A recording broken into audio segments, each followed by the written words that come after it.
J'ai créé Ikambere, ça fait 22 ans. La Ikambere, la maison accueillante. Ikambere, c'est un mot rwandais qui signifie une maison qui est placée devant les autres.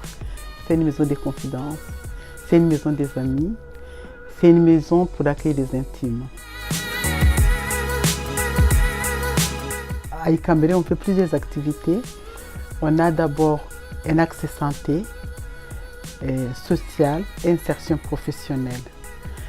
Santé parce qu'on accueille exclusivement les femmes qui sont infectées par le VIH, qui vivent avec le VIH. Et notre objectif, c'est de les accompagner vers l'autonomie. Donc ça veut dire qu'une femme qui arrive sans rien, nous on l'accompagne pour avoir une situation administrative qui est correcte, qui est régulière.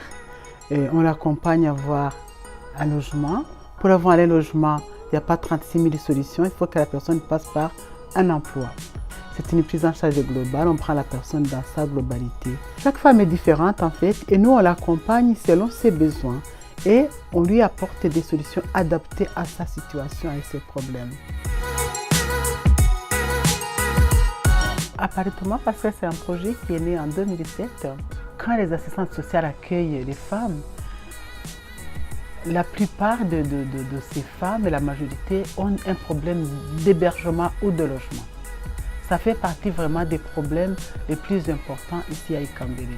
Donc on a 5 appartements. Dans un appartement, 2 femmes partagent des parties communes, mais chaque femme a sa chambre.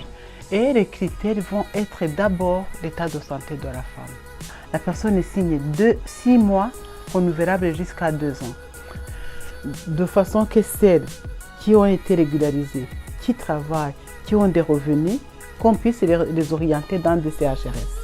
Parce qu'elles sont autonomes, elles sont bien, elles sont fortes, pour laisser la place à celles qui n'ont rien et surtout qui sont très malades.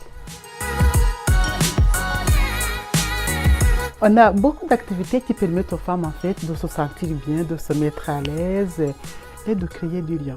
C'est un atelier qui est destiné à valoriser l'image de soi auprès des personnes qui sont en grande difficulté.